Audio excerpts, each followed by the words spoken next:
thrill me. I'm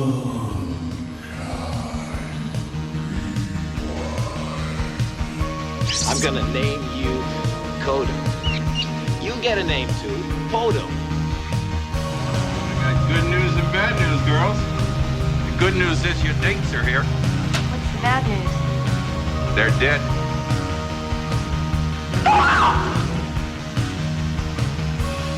You too? You got a boner too? Blue Steel. Welcome, everybody, to another Q's and T's installment of the Unkind Rewind.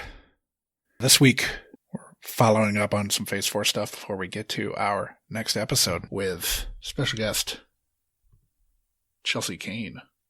Oh. That one's going to be fun. Oh, boy, yeah. Not to get too far ahead of ourselves. Yeah. But, it was definitely a lot of content. I mean, yeah. a lot to talk about with that one. Uh-huh. I am Josh Dugan. I am here in St. Paul, Minnesota, which I learned yesterday. One of its nicknames is the last city of the East, which I used in an intro that we recorded this morning, as this is the second time we've recorded today. First time was fun. We have to speak in such code now because of the because of the way that we're doing this. Yeah. In that we're not telling listeners what movie we're doing until they actually hear what movie we're doing with the guest. Right. I mean, if people follow me on Letterboxd, they can know that I've watched a movie for Letterboxd, or if they watched a movie for this podcast. Yeah. Okay. Because I tag it with Unkind Rewind. Yeah, I mean, you'd have to be pretty vigilant and you'd have to care a lot, but... Yeah. But it can give you a little heads up that, okay, you can try to plan for this at least. But, I don't say who the guest was or anything like that, because we don't necessarily drop these in the order that we record them. We do deviate a little bit, just based on certain things, people promoting stuff, whatnot. But it can give you a good sense of what might be coming down the pike. Obviously, as always... Got Sean McGrath on the line. Oh, how's yeah, that's me. Yep, it's going good. Yep, just watching movies, talking movies, getting my Oscar ballot in order. Okay. I don't feel too confident really about anything other than Best Supporting Actor and Actress. But yeah, as we get closer, maybe we can have a little ballot talk. Sure. But yeah, I mean, nothing... I don't know. There's not. You've seen almost all of the nominees so long ago that it's not like you're... Because usually you'd be doing a little more catch-up. Yeah, I don't need to catch up on fucking jack shit. Yeah. I've seen everything. You saw every fucking movie in the world last year. I mean, I do have kind of this, soft list of 2024 releases that would be nice to see, but nothing is, big. There's another Honora screening tonight with Mikey Madison that nice. I'm going to try to get down to, see that one more time before I kind of permanent pen my ballot. Yeah. But yeah, everything that I want to see from 2024 is either foreign or documentary. Did you watch Do Not Expect Too Much from the End of the World yet? No. I know you re-upped on Mubi. Yeah, I do need to work through my Mubi. Shout out Mubi. And their catalog of 24 movies. It's more than that, but... Not by much. It's so esoteric. Their collection is, it's impossibly art house. Yeah, but I mean, you could probably see everything that you want to see with Mubi in the 1 month trial, subscription. Yeah, maybe. Especially if you're staying away from the other ones. If you're just focusing on that. Yeah, if you only had Mubi, sure. But if you have other streaming services, it's a lot harder to work back around to it. Have you been doing anything? Up to anything? What have I been up to? I'm taking Japanese again, which is fun. It's at the Japan Society in New York, which is unfortunately right by a Trump hotel. So I have to fucking go by that thing. I don't get A, why people would stay there, or B, why there isn't a bunch of people outside every single day. And it's not the only Trump property in New York by any means, but it's the one that I'm forced to kind of reckon with its existence. Yeah. Yeah. But the Japan Society is great. Really great teachers. You took a semester in college, right? I took a semester in high school as post-secondary. I actually never took Japanese in college. Trying to rectify that wrong a little bit by going back and doing it now. And yeah, I mean, it's one of those things, languages are just like going to the gym or learning something new. You just kind of do it. You could be an idiot, and if you do it every day, right, you're going to get okay at it. Are you learning kanji at all? Kanji is the last rung on the written alphabet ladder. The first thing that we are learning, and every class I'm assuming is a little bit different, but the first thing that we were taught was the hiragana alphabet, which is all the symbols that represent Japanese words. And then next you would learn katakana, which is any type of borrowed word. You know, like for example, if you were to say the word hamburger, right, you would use katakana because that's not a Japanese word. Sure. A lot of like zoo animals, for example, are always written in katakana because they don't have those in Japan. They don't have a fucking giraffe. Sure. And then kanji comes later. Kanji is like the Chinese influenced alphabet. So a lot of people who speak Chinese can actually read Japanese kanji in a weird way. Yeah. But it's the most intricate. It's the most dependent on brush strokes. And sometimes there's like 8 to 10 actual like brush strokes in a kanji character. So yeah, it's the Super Saiyan of the alphabet. And yeah, I mean, I struggle a little bit with the basics here. I mean, I'm only in level 2, so like we're going pretty damn slow.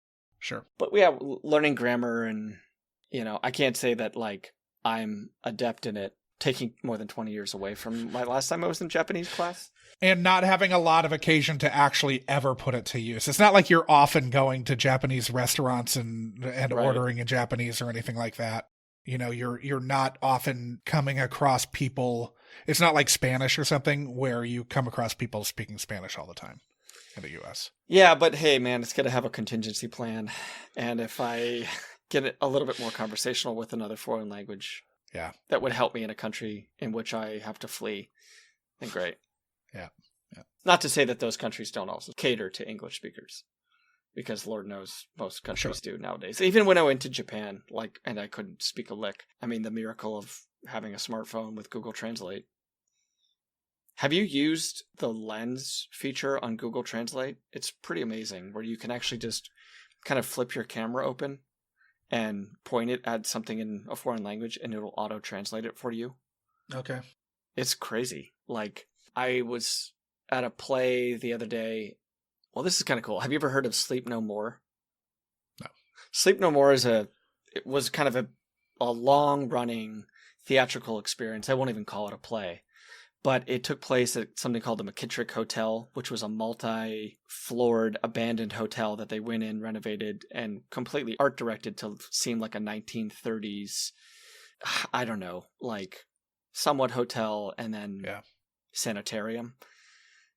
And then there's 30 to 40, I hesitate to even say actors, but 30 to 40 performers who are kind of rooted in interpretive dance backgrounds that are the characters of this experience. So imagine like Tony and Tina's wedding, but there's no dialogue, there's no cohesive story, and you are allowed to kind of choose your own adventure and follow along these actors' path and their track for 2 to 3 hours. At the end, it culminates with something that everybody's invited to come witness.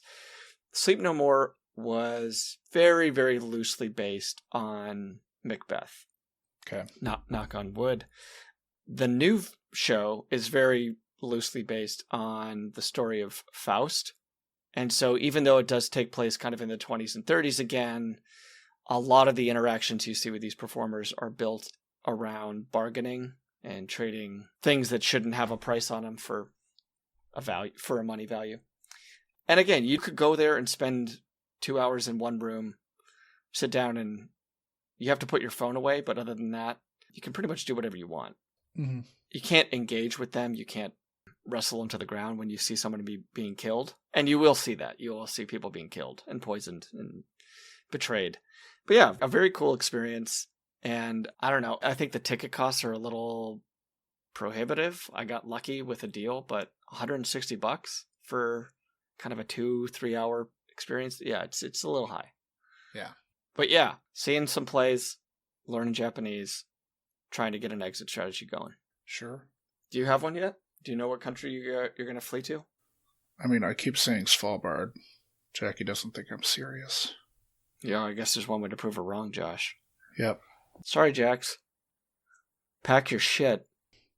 So it was my mom's birthday yesterday. So Jan? Yep. Happy birthday, Nice. Janimal. I wouldn't call her that. I'll just call her Mrs. Dugan or Jan, but Yep. Yep. happy birthday, Jan. But yeah, so we went up to St. Cloud on Saturday and then talked to her yesterday too. But yeah, happy birthday, Mom. Happy birthday today to friend of the show, Jake Nyberg. Oh, yeah. That's today. Yep, I saw that on Facebook because I had to go on there to pull stuff. I guess we have some follow-ups on Phase 4. Or probably be some that'll roll in after this. Because we just dropped it. Yeah, because we just dropped it, and I feel like there are going to be a lot more people that end up watching this and have stuff to say, but haven't gotten around to it yet. So obviously keep the feedback coming in. We'll fit it in. Yeah, and also it's out there. You can see Phase 4 pretty easily nowadays. So, yep. Oh my goodness, Josh is brandishing his physical media. Yeah. Of which I don't have too much more of, but this is the Vinegar Syndrome. So Neil Davenport was Ahubs? Nigel Davenport. He's Ahubs? Yeah. Okay. If you don't get that reference, check the pod. Yep. I'd forgotten that we did that until I was editing it. It's kind of an amazing cover. Yeah, it's pretty dope. It's 3 discs. So it's got both Ultra HD and Standard HD theatrical cuts. So 4K and normal Blu-ray. And then it's also got the 3rd disc is the original ending. Oh, okay. But on standard Blu-ray, they didn't upscale that to 4K, but it has the original intended ending that Paramount made Saul Bass cut. So we joked about American Humane being on set. And my contact I reached out to at American Humane guessed that their presence on set would have been unlikely at this point, given the release date. Though American Humane does date back to the 1870s. It wasn't as much a mandated thing until after Cannibal Holocaust and Days of Heaven, so like 1982, I believe. He says they're on set protecting insects all the time. I was also told that they, in fact, would not certify a film if insects were killed that were being implemented for on-camera use with a Wrangler, which is how AH would generally be on set. Mm-hmm. Some circumstances are depending. He's gotten write-ups from AH reps when insects were killed on set, not on camera. Insects were knowingly killed on set because... Right. I mean, like, it's one of those things, like, I was sort of trying to parse that a little bit with him. Like, okay, so if a mosquito bites somebody. Right. I mean, if there's an explosion, like a controlled explosion anywhere, like, chances are. But especially if it were insects that were being used for on-camera purposes with a Wrangler, they would have to be making sure that insects weren't dying to get the no animals were harmed in the making of this film. So on Blue Sky, while watching the movie, Mobius 13 sent a photo of a massive ant on his TV screen and said, "Damn it, Mighty Minx and Unkind Rewind. I'm not going to sleep well tonight, am I?" Yeah, I don't know if anybody had... I mean, I'd really love to know if there was anybody who had seen this movie prior to our tease. I came across some people who had seen it before. Okay. At Royals Review, some of the commenters had seen it. Then... after watching and listening, Mobius 13 said, "Love the podcast with Mighty Minx. When you think about the time frame of this movie being just barely pre-Star Wars but post-2001, it felt like there was a real push for smart sci-fi, a la Phase 4, Omega Man, Solaris, even Dark Star, that were influenced by writers like Asimov, Matheson, Clark, and Dick. Y'all touched on how so many other movies that came after were influenced by this mini era of films, showing how Star Wars and Star Trek aren't the end-all be-all for shaping modern science fiction." I think also just like, modern in air quotes, but modern science fiction, and especially like of the 70s, like sci-fi was not spared like other genres to have optimistic endings. Yeah. Like we talk about the 70s kind of having that dystopian kind of anti-government, sure, conspiratorial aspect to a lot of the films. But like, yeah, science fiction, I guess, in those references you just brought up, kind of go hand in hand with the other genres. And like Phase 4, like this isn't the hero's journey. This isn't the, something that you'd get in the 50s with like man beating back ants. Yeah, this is not them. No, it is not. Although I guess I haven't seen that. I assume that we win, though. I think we do win. Not here, though. No. Spoiler alert. So also on also on Blue Sky, John Morris said after listening to the Q's and T's app that this reminds me of when I was a kid and Up Late and Night of the Lepus came on Channel 41. I can tell you nothing about the movie now except giant angry rabbits. Oh, yeah. But I've never forgotten seeing it. Yeah, I saw that late night too. A lot of like model towns and things like that they ran regular sized rabbits through. I need to look up that one. That was a late night. I want to say that was a family movie night somehow, because my mom and dad probably still remember that. What was it? The Lepus? Night of the Lepus or Lepus. So scientific name for Lepus. rabbit. I assume so. Yeah. Yeah, that's a wild one. I don't think it'll ever come up on this podcast, but I should take a night and get that one checked off. Yeah. Speaking of things that may never come up on the podcast, Quisenberry Forever at Royals Review responded to my comment sharing this episode over there and said, "Hey, Dugan, if you're looking for future podcast ideas, you should check out the movie X-Ray, also called Hospital Massacre. It was a campy B-movie slasher flick from the 80s. It's very bad to the point of being entertaining. I watched it once in college. There used to be a Saturday night show on TNT called Billy Bob's Drive-In or something like that. I remember that. Billy Bob Briggs or whatever. Yep. Joe Bob Briggs. Yep. Where they would show two B-movie horror flicks, and the host, who was a writer, critic, actor type, would discuss the history, blah, blah, blah. Anyway, X-Ray movie is featured in an upcoming video for his YouTube channel and Radiation in Pop Culture. He'd forgotten about it until he started working on the video. As I told him, unfortunately, X-Ray is going to have to show up on somebody's list. But maybe this'll stoke that fire for somebody. Maybe someone will remember this movie and be able to put it on their list. So Mighty Minx might have been one of the last times where we've zeroed in on the completely obscure. it'll happen again. It'll happen again, but it was like, I don't know if we're going to get more I mean, maybe who knows, right? Yeah. But like right now it's got to be holding court as the most obscure thing we've ever done on this show. Certainly that we've ever done. I think there was more reason for us to know that movie than there was to say no, and we haven't done it, and we didn't do it off of somebody's list. But Turk 182 showed up on someone's list, and we were like, what the fuck is that? Both of us. There's been some arcane shit on lists that we haven't subjected our listeners to. Phase 4 was too interesting to turn away from. Yeah. For both of us, I think. For sure. And hypothetical at this point, but like the odds of it coming back, very slim. Oh, Phase 4? Yeah, no. The odds of Phase 4 showing up on someone else's list that happened to be a guest on the show. Yeah. Highly unlikely. Highly unlikely. Now, Jeremy, our guest on the Beastmaster episode, told me he was probably going to buy the Vinegar Syndrome release that I just showed off. Aha! My buddy Leo. Shout out, Jeremy. My buddy Leo mentioned on Facebook that the Olive Films Blu-ray release looked better, and I posit the box does look better than the new release with the black ants on the white background that I just showed everybody on YouTube. This is the only 4K Ultra HD transfer, which is per physical media reviewing sites.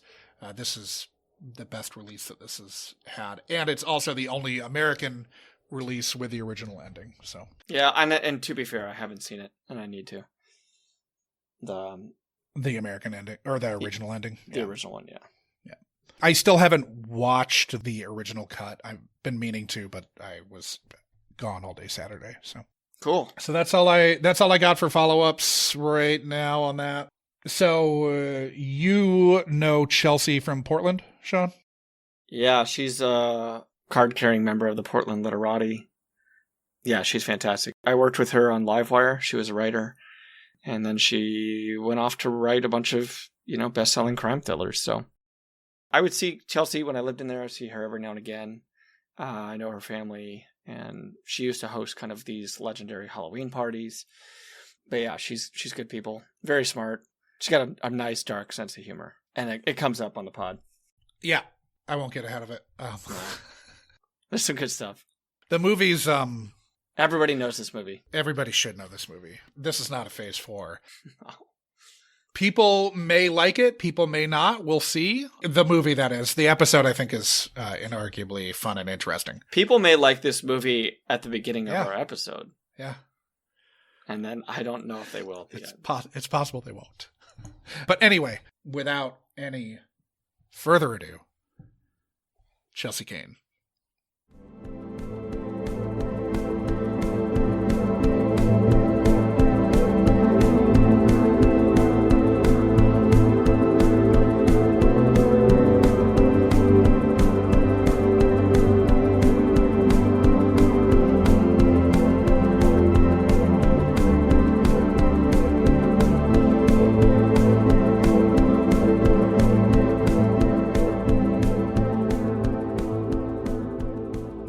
Welcome, everybody, to another installment of The Unkind Rewind. This week, we are getting to know our next guest, best-selling author, Chelsea Cain.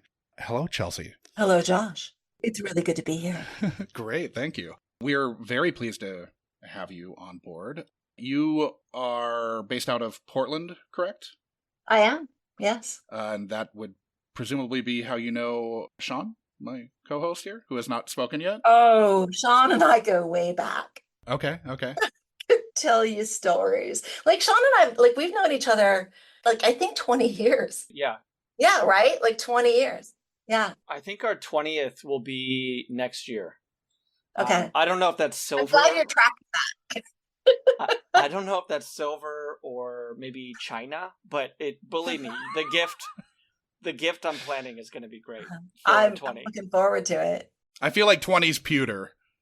Yeah, it's probably pewter. Pewter. Yeah. I'm going to have to go big. It's Goodwill pewter.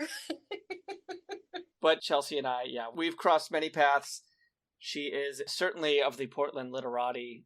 Everyone knows Chelsea. Chelsea should eventually get into politics in Portland. It would be kind of a wide open race for her if she were to throw her hat in the ring, which has not had great mayoral success of late. I'll leave that hanging there. No plans to enter politics. Way too many skeletons in my closet, several of which Sean knows about.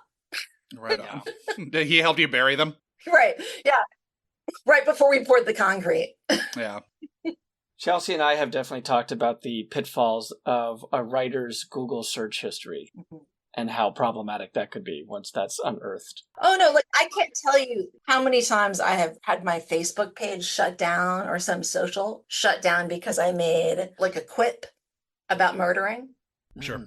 Which is saying I murder people for a living. I'm a thriller writer. I murder people for a living. So I would make that quip and they would take it quite seriously. Yeah, and the thing would get shut down, and then once it's shut down, it's a whole big movie to make it open up again. Yep. Yeah, it's an ordeal. Yeah. Chelsea, this might be a personal question, and feel free not to answer this, but do you know your body counts of people you've killed? I used to keep track with the Heartsick books because I wanted to. I had a spreadsheet because I didn't want to repeat the killing because Gretchen, the serial killer, doesn't like to repeat herself, so I had to keep track of all of that. Do you know her number? I have killed a couple hundred people in the Portland metropolitan area. Yeah. Do you know Gretchen's number? Gretchen's number is 250. Oh, okay. My God.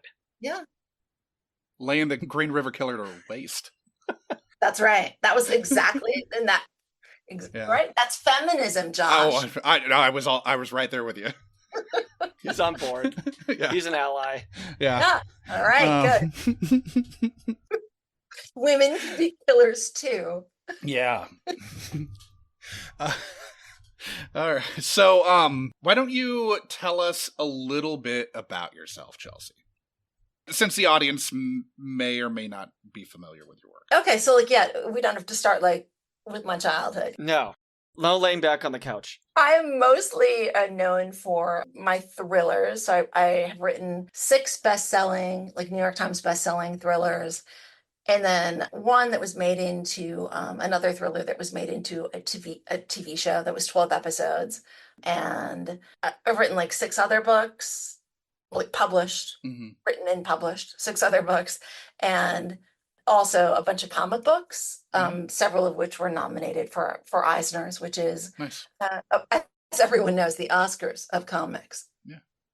Yeah. I did know that it was it. Yeah. Yeah. So that's a big deal. That's a big deal. That's me. So I grew up. My early childhood was spent on a hippie commune outside of Iowa City.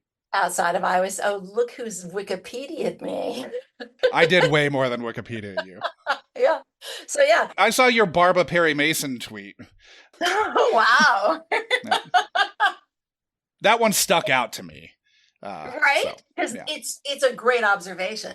The great observation, and it's funny that that's your type. It is it is. Uh-huh. Like I watched so much fucking Perry Mason as a kid. And honestly, as a kid, I was much more of a Paul Drake guy, Yeah. because like he was set up to be your kind of playboy, and Perry Mason was set up to be this kind of like paternal figure who, at the time, it was like he was fat, which is ridiculous now when you watch those episodes. Yeah. Just like he's just broad shouldered, you know. Yeah, but like doing my rewatch, which I literally rewatched every episode of Perry Mason. I was just like, oh, this man, he's perfect. He is the perfect man. Like the performance is so great. He is so gentle. He has this incredibly wonderful morality, and kind masculinity, right? At a time when that was not always modeled. Yeah. And it really, blew my mind. And of course, Dallas Street, like who doesn't love her? Did you like the new Perry Masons? I did actually. I did. I was very, very sad when that was canceled. The pandemic screwed us out of a lot of TV. But yeah, I waited a bit to watch it because I was like, no, it's not Perry Mason. And then I'd heard so many great things, and finally I watched an episode, and then I watched them all right in a row. And yeah, it's great. I think it was interesting to go to kind of origins, Yeah. rather than rehash what the series was, Yeah. Anyway. Okay, so we have you here. You do. To talk about a movie that you grew up watching. But I don't know presumably enjoying. You don't know the movie yet, yes. A really powerful list. It was some pretty serious deliberations, and we went back and forth on this quite a bit. We did. Can you unpack your deliberations, please, for me? Well, first up, I think we can talk about the movie that we both kind of zeroed in on early, right, Josh? Yes. Do you have that? Because we have the bad habit of choosing the strangest movie from a list. I would say that I don't know if it's bad. Yeah, we have. That's at least both Sean and my predilection is to choose the strangest movie from the list. Our thinking is like, there's no chance that High Road to fucking China is going to come up on someone else's list. Let's get Chelsea to basically go through and walk us through High Road to China. Yeah. That was our original, but we're not doing Beth Armstrong, Tom Selleck. It's a classic. So, had you seen every movie on my list that I sent you? No, we hadn't seen that. That was the only one I hadn't seen. And it was almost irresistible because I'm fascinated by the movie Tom Selleck.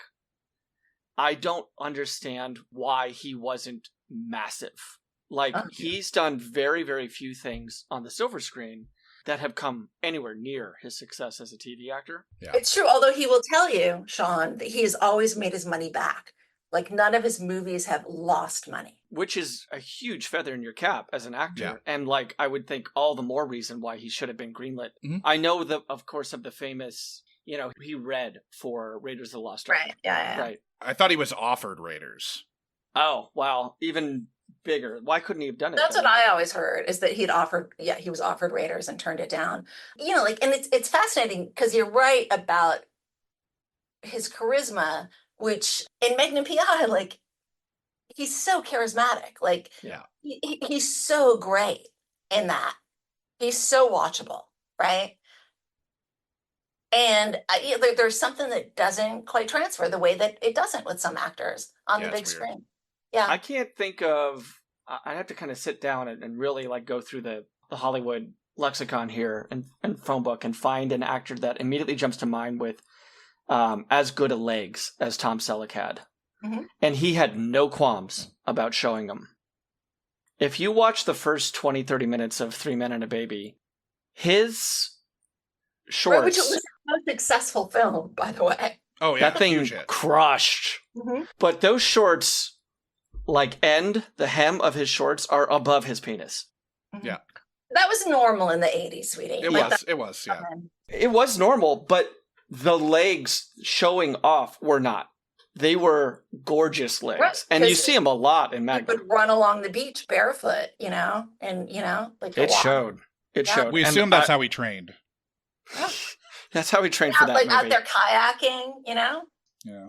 swimming laps in the ocean. That's what I like him. I like him in Quigley Down Under, which was a kind of sure. an underrated '90s movie. But as far as Tom Selleck, big time movie star, I saw the trailer I for. think Down Under was rated exactly the right amount. It's probably due a rewatch, maybe on this podcast.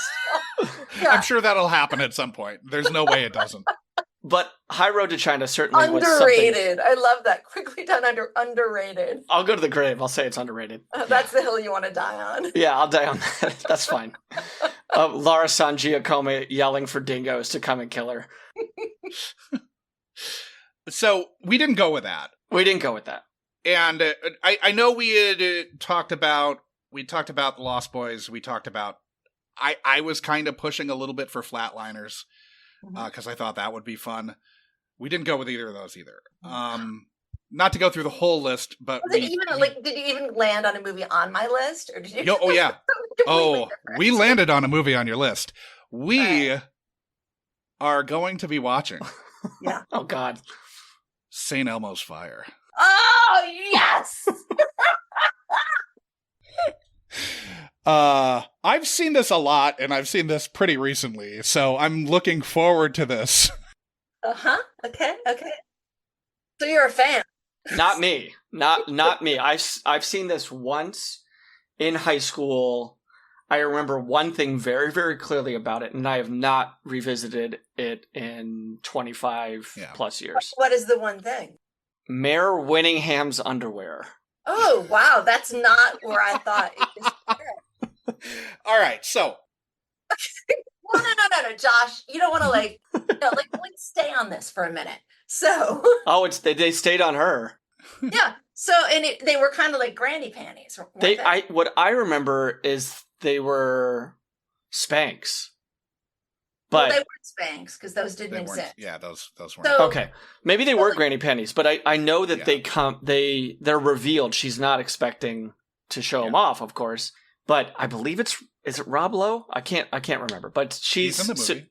Okay. Yeah. So she's in the middle of foreplay with somebody, I think maybe Rob, and they come up. I remember it being a moment of levity in the scene, played for laughs. It's the clearest image I have from that movie. Plot, characters, resolution, story. I don't remember anything about It sounds this movie. like this is, though, a very clear memory that perhaps he revisited again and again. Well, of it. I always bring up underpants each and every podcast. And Mayor Winningham, actually. So, you got it type. I try to squeeze Merritt Winningham into each podcast, Yeah. even if she has nothing to do with the movie. But that's I'm sure she appreciates that. we don't kink shame here. No. Your kink. Okay. We don't kink shame my kinks. Yes, Yeah. Everybody else has their fair game, though. on the table. Okay, so Chelsea. Yeah. Memory can be a tricky thing. Having not rewatched St. Elmo's Fire in ages, can you briefly describe what you remember the basic plot of the film being? Just broad strokes, no more than like a minute or two. All right. So, I have not seen it since it played in the theaters. Okay. I was a fan of the so-called Brat Pack, right? Mm-hmm. Went to see it. It was interesting to me because it was all of these characters I knew as playing high school characters, right? Who are now playing young adults. So that felt a little bit scandalous, right? I believe that it takes place in Washington, D.C. Could be totally wrong. I know for a fact that Demi Moore has this amazing red shawl. Mm. And I remember that she had this neon sign in her apartment. I remember that she had this cocaine problem that becomes, that her friends have to address. They've got this great Jeep they all ride around. And at the bar, St. Elmo's Fire is the name of the bar where they all hang out. I had a huge crush on Andrew McCarthy. there are Rob Lowe girls and Andrew McCarthy girls, and they're probably also, like we can probably make the same distinction with men, right? But it's like, where does your sexual attraction land? Your Sure. kind of template, and mine was very much Andrew McCarthy. Okay. So yeah, like I remember and I was younger than they were. So like, what year did that come out? It's shot in 85, right? And it either came out in 85 or 86. I want to say it came out in 85, like tail end 85, but... It's 85. It came out in 85. Okay. All right. So I was, like 12, 13. Mm-hmm. Right. So like much younger than these characters. And like, yeah, seeing them behave as adults. Again, cocaine. A very adult drug. A very adult drug, but also very 80s. So like it was something that was in the kind of pop cultural zeitgeist, right? Right. But like, yeah, like I loved all of those actors so much.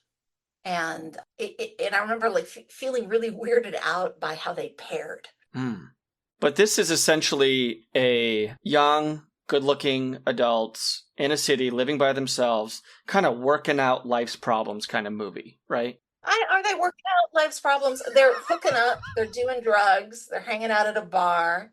They're like 22, 23, whatever. And my memory is that some of their lives look really good and then go south. That's my memory, right? As a kid, is being like, oh, this is a cautionary tale, because even though this person like seems like they have it together, they don't. Drama. So never grow up. Yeah, it was a little scary. Again, much like when I watched The Pickup Artist, and was like, whoa, like I don't want to see Molly Ringwald in this situation. Yeah. Yeah, like, the sense that, yeah, like they're all, right, these characters, these actors that I really love, who've up until that point, I think a couple of them have probably played like freshman college students, right? Yeah. But mostly they played teenagers, like in the roles that I loved.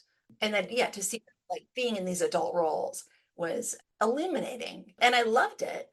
And despite the fact that Demi Moore is a total fuck up in the movie, I just wanted to be her. Like I spent years of my life looking for a red shawl that was that same color that she had. She was just so cool. So I might have missed the point. Well, we'll see. We'll find out. Much of the thrust of this podcast is seeing how, your childhood brain processed a movie and how your adult brain processes a movie. Yeah. So Yeah. There's no I wrong presume there will be answers here. differences. Yeah. And there's no judgment. It's the journey that's the fun. Mhm. So you said you were 12 when you saw this and 12 or loved this in the 13, theater? Okay, yeah, sure. And I saw it like definitely once, possibly twice, not Mhm. more than that. And only in the theater. But it left an impression enough to have you searching for this shawl for years. Oh, of course. Yeah. Yeah. Yeah. Yep. What do you think you were like at that age? I was a big dork. I had just gotten a terrible haircut, Okay. like a really terrible haircut. A memorable one.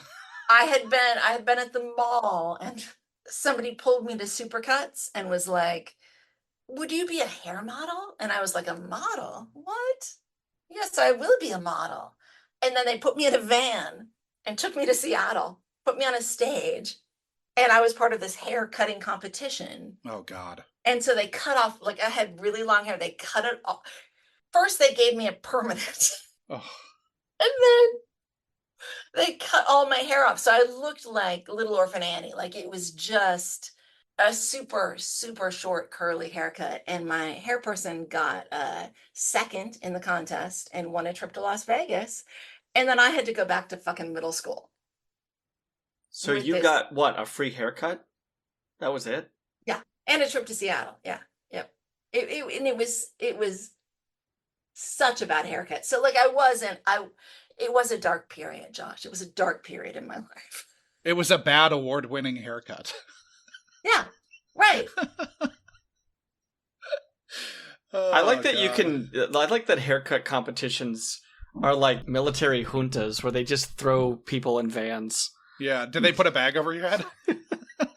No, but they might as well have. Like I Yeah. still, like it was just so quick. They were like, "Do you want to do that?" And I was a kid, right? And I was like, "Sure." And then they somehow got my mom to be like, "All right, if she wants to." And then literally a white panel van shows up at my house. And I get in and they whisk me off to Seattle and take off all of my hair. So you're freshly shorn. Yeah, and now yeah. So feeling insecure, like, right? Also, like, it was a really bad time for fashion generally at this point. I want you guys to remember this. It's like, Oh, I remember. so like I had like a pink sweatshirt with like a aqua like paint brush stroke across the chest. I had this ridiculous kind of like white and green floral. It was like a floral skirt with like suspenders, like the whole look. It was just bad, and it looked bad on me in particular. So, yeah, to go into this fantasy world of these like really attractive people who are, yeah, like seem to be launching, right? They were launching Mhm. in a way Yeah. that was very aspirational, even if their launches were, fraught. these were like apex young movie stars. Is who that we're talking about. Yeah. Like cream of the crop. Right, people I had relationships with because I had seen Sure. them in Pretty in Pink. Right? Andrew McCarthy's a weird, he's able to do this like weird two-step between the high school and the young adult thing, which we know with television and movies, like sometimes those ages are pretty broad in terms of what we could play here. But yeah, he's a high school senior the same year, basically, that this movie comes out where he's the young adult. And then a couple years later, he's a young professional in Weekend at Bernie's. Mm-hmm. Trying to climb the corporate ladder. Yeah, he had a really soft face. In a way that was like, I think appealing to especially teenage girls because it was not threatening. Soft voice, too. Yeah, he felt like, like very safe. Like very cute, but in this kind of like, I don't like quite know how to put it, but like, like a non-threatening way. Right, where we could sort of fantasize, in air quotes, like we could fantasize about him, but not feel threatened by him. Right? He could kind of show his nerves too. He had a vulnerability to him, where you could kind of see his characters flub a little bit. He wasn't the coolest guy skateboarding in, taking off the sunglasses. No, for sure. Like, just trying to he had operate something it. going on behind his eyes. Unlike a couple of those other guys, and like Less Than Zero. Like, I love his performance in Less Than Zero. Mhm. Another Pretty Blue Eyes. I watch too. Class all the really time. all the time. I've seen Class like 10, 15 Wow. times at least. Today? I've seen it at least twice in the last year. Okay. Yeah. That's a weird movie. That's why he's watching it so much. Well, he's. Have you seen it, Sean? Is that Jacqueline Bisset? Yes. Yeah, then I've seen it. Very strange setup for a film. Okay, so there's the Andrew McCarthy of it all. There's the Red Scarf. And There's the Ali Sheedy, like all of those people, aspirational like I nature. really wanted to see. Do you think it was just your relationship with the Brat Pack, or what do you think it was that appealed to you about St. Elmo's Fire then?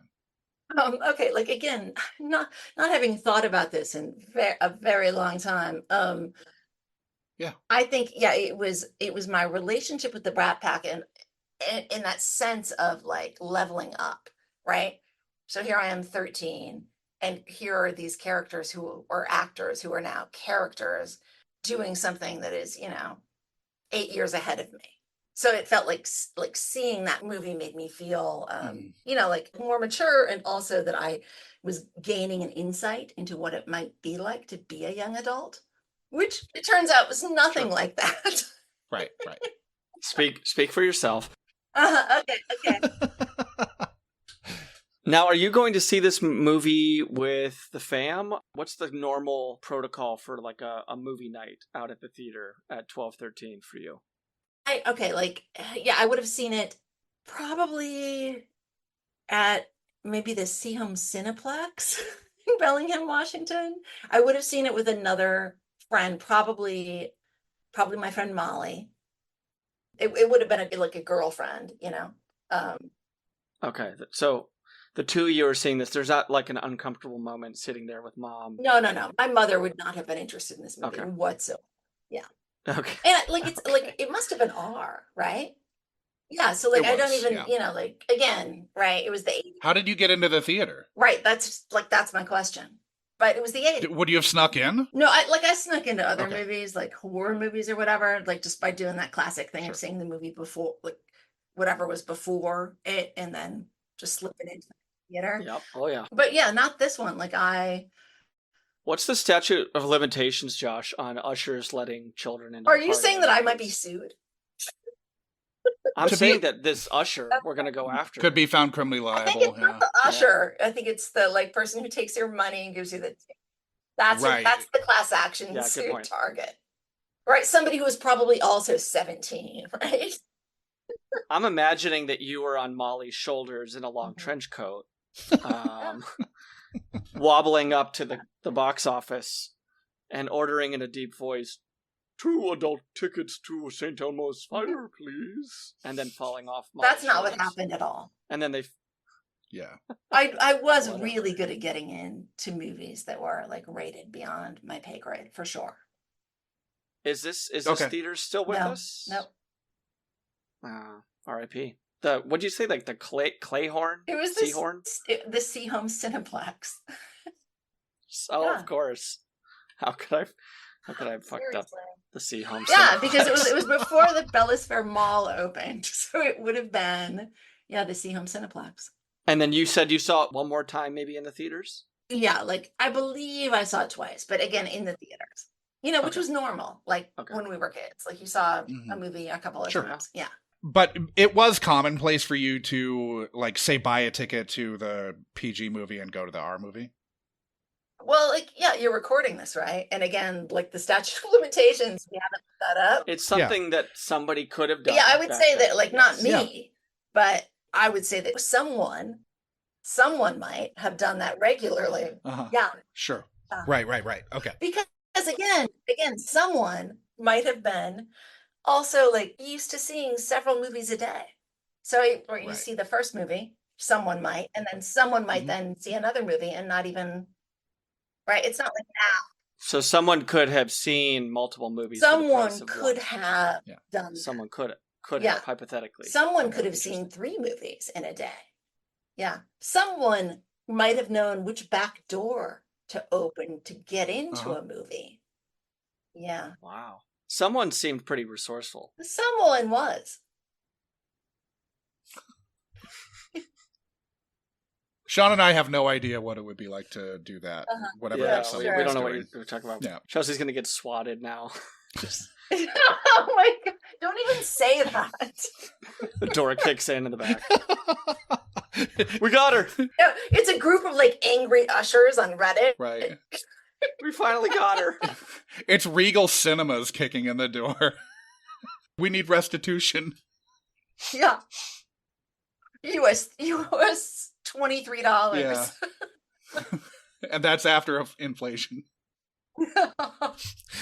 Okay. So, do you have any memories that stick out to you specifically about St. Elmo's Fire? Beyond the red shawl. The red shawl is like literally the most iconic thing about it in a kind of Schindler's List kind of way. Well, it was all black and white and then the shawl, right? Yeah. Right. Uh-huh. You'll see when you watch it. I knew he stole It's that from dazzling. somewhere. Dazzling.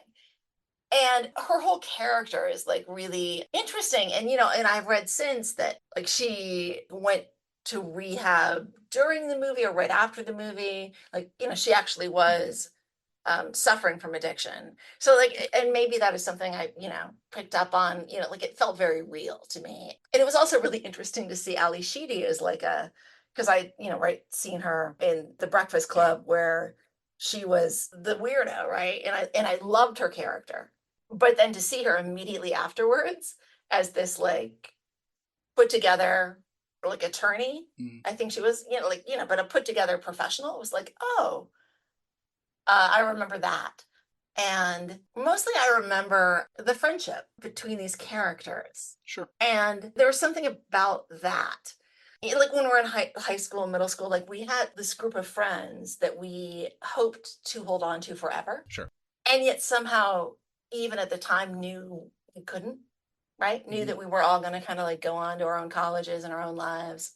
But, like we wanted to hold on to that. So to see, I guess, the sort of fantasy play out of this group of people who were friends in the way that we were friends, but with a lot more sex and cocaine. There was something like comforting about that, right? Yeah. Yeah.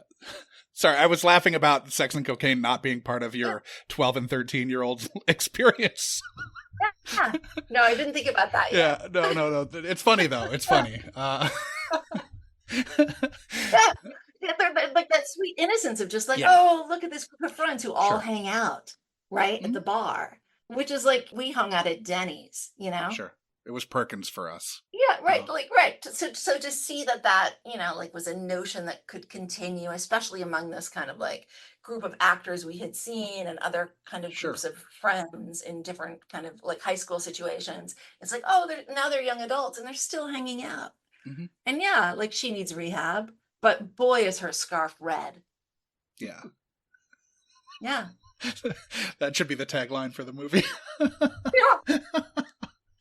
So, what expectations do you have for your return to St. Elmo's Fire? I'm a little worried. I'm a little worried that it's not going to live up to what it was when I watched it as a kid, which is frankly why I have not watched it since, right? Sure. Because it was, to me, like such a kind of like, I mean, the soundtrack, come on, you guys. Like, right? It was pretty. I love pretty that. I fucking great. love the John Parr, right? Is I that don't who it know, is? but St. I Elmo's had the Fire, cassette. I love that song. The title song, Yes. yeah, John Parr. Yeah. And again, like I individually love those actors so much. Mm-hmm.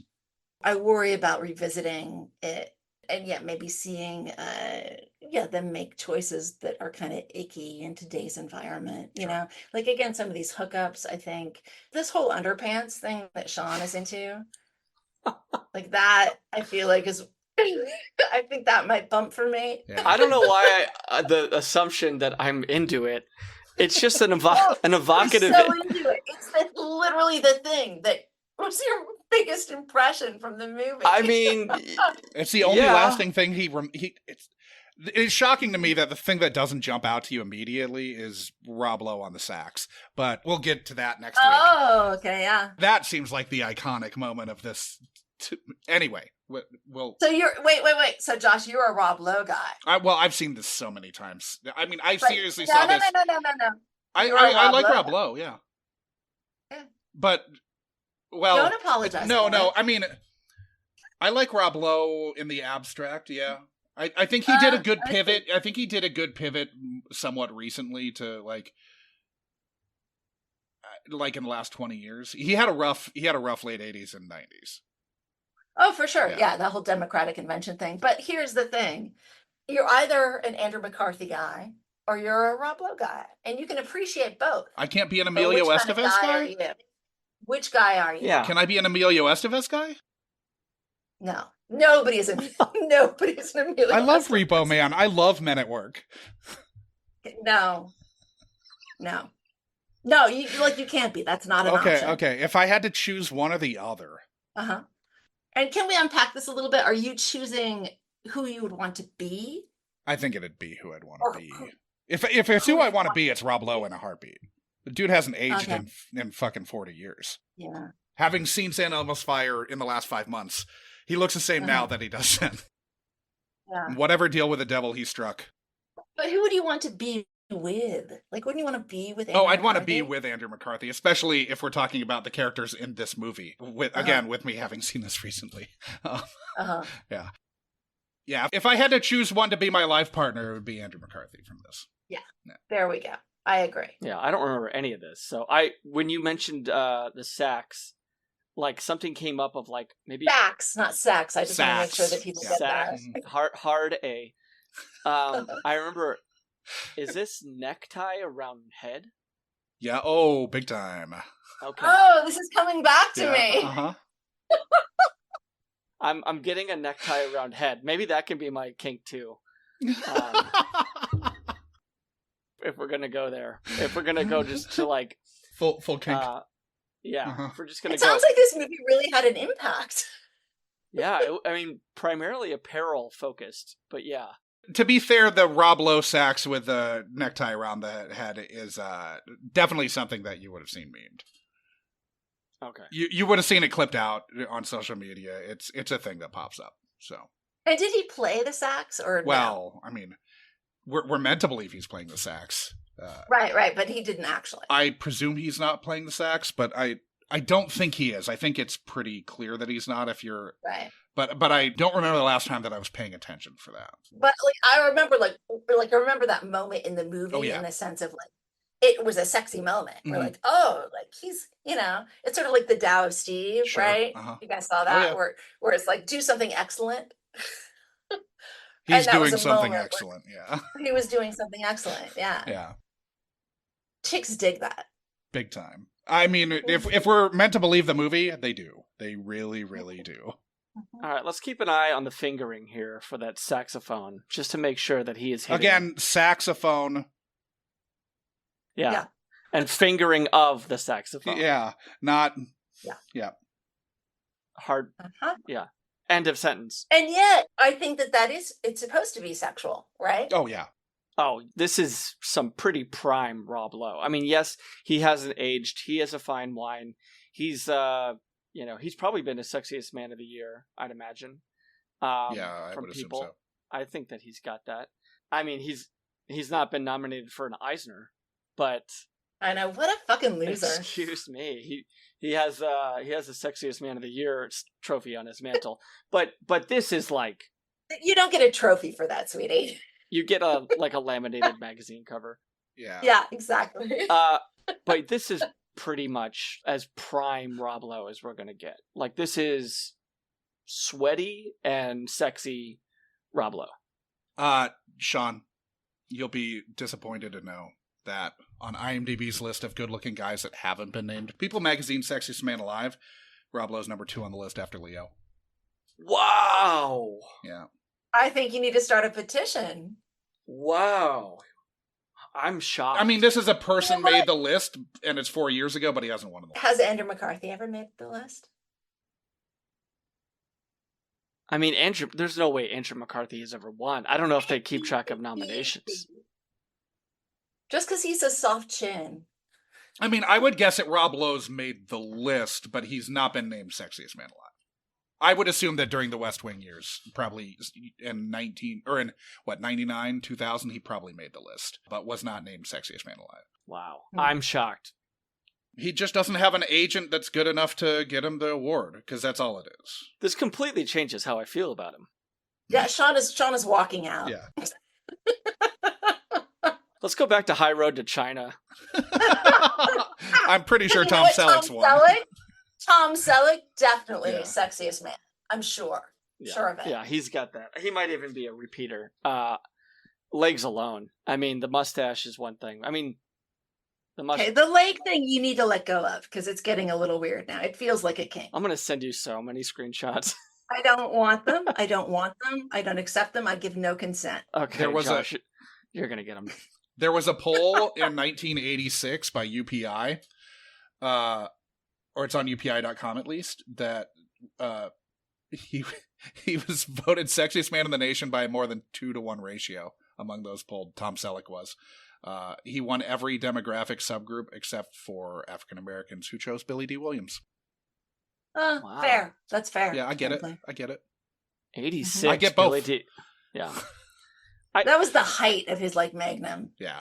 fame. 86. Oh, yeah, I'm seeing a lot of pictures here with his chest bare. And No, it looks total good. beefcake. Oh, yeah. Totally sexually objectified. Yeah. Mm-hmm. He was a specimen, for sure. Uh-huh. He's still alive. Yeah, I haven't seen him late. I know that the mustache is still pretty strong. It comes and goes. Yeah. Yeah. He's apparently never sent a text either. Because you know that because you keep texting him and he's not No, responding. I'm just scrolling down the Google results on Tom Selleck's Sexiest Man Alive, and it's like a down at the bottom of the first page. He reveals he's never sent a text. Because he's 80 fucking years old, right? I know. This is how Josh found your Perry Mason thing. That's so weird. That was a post from so long ago. I was scrolling back through your Twitter. Yeah. Yeah. Mm-hmm. But Barba jumps off the page to me. Oh my God. I have such a crush on that guy. Mm-hmm. Yeah. He's so good. And I really believe he is doing a Perry Mason thing. Yeah. Only as a seems informed. prosecutor instead of a defense attorney. Yeah. Can't escape the propaganda. Yeah, I but like guess, the way that his eyes, the way that he holds his head and lifts his eyes up. Oh my God. Yeah. Anyway, yeah, I love him. I love him so much. Yeah, he's great. Raul. Mm-hmm. Well, we should probably let the listeners go and watch St. Elmo's Fire before. Yeah, we have a movie to watch return you next guys. week. Mm-hmm. Right? I've seen this recently. I have not. I'm looking forward to discussing this. Yeah, it's been 30 years since I've seen it. So yeah, I might take everything back that I said. It's possible. Yep. It's possible. Yeah. But I know there's a red shawl. Like I believe in my heart there's a red shawl. I know there's cocaine. I know that there is a cool neon sign in Demi Moore's apartment. Because I was like, oh, I want that apartment. Like when I am 7 years from now, I will have a neon sign in my apartment. Yeah, and like a dime bag of cocaine, or whatever. And and I remember that there was like a lot of unique coupling that made me nervous. Yeah. We'll see how it plays out. We'll see how it plays to your recollection of the film and your hope of still, I think, finding. I mean, it'll still be nostalgic, even if you don't like it. You'll still be struck by things, I'm sure. I think, Josh, the fact that you apparently have watched it many times makes me think there's something to it. We'll see. We'll see. Very. Yeah. Because you're such a big Rob Lowe fan. I like right? Rob Lowe. Yeah. I like Andrew McCarthy. I mean, I watch Class a lot too. Like, there's clearly something to the Lowe McCarthy pairing that works for me. Interesting. Yeah. We'll unpack that because I want to know more about what the magic was between those two. I really like the James Spader McCarthy pairing is where I'm at. That in Less Than Zero and Pretty in Pink is like. Adam and I have a whole my SVU podcast co-host. We have a whole thing about we had a theory that we unpacked about Rob Lowe and about James Spader and Andrew McCarthy engaging in a early aughts kink off to see who could go darkest and kinkiest in their roles. Yeah. Anyway. Well, like James Spader has said that he played both of those parts, like as like a character who is in love with this guy. Yeah. Like both of those parts, and I think that like creates this like sexual tension, that is like really interesting. Yeah. And sexy. I just watched The New Kids with James Spader as a bad guy last night. So. Yeah. Of this era. So. I get all of this. Anyway, we should let everybody go. Thank you for joining us, Chelsea. Thanks, Chelsea. This is exciting. Delighted. Thank you for joining us. Yeah. Bye, everybody. Bye, everybody. You've just listened to another installment of the Unkind Rewind podcast, mining and potentially ruining your childhood for content, one film at a time.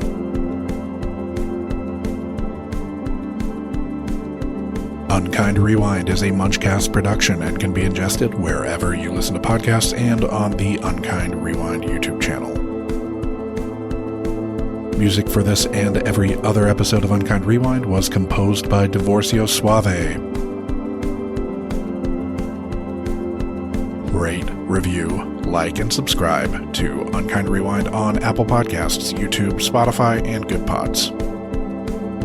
Links to all our social media accounts are in our show notes, but you'll find us as @Unkind Rewind Pod on nearly every social media platform, all of which are available at our website, unkindrewind.com. If you have a question, concern, complaint, or feedback, you can email the podcast at unkindrewindpod@gmail.com or call into our call-in line, area code 507-479-6440, and leave a message that can be played on air.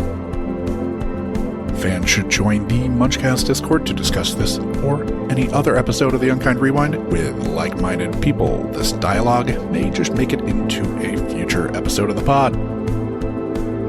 The The Unkind Rewind Patreon will be coming soon, so start squirreling that pocket change away. Thank you for listening to another Unkind Rewind.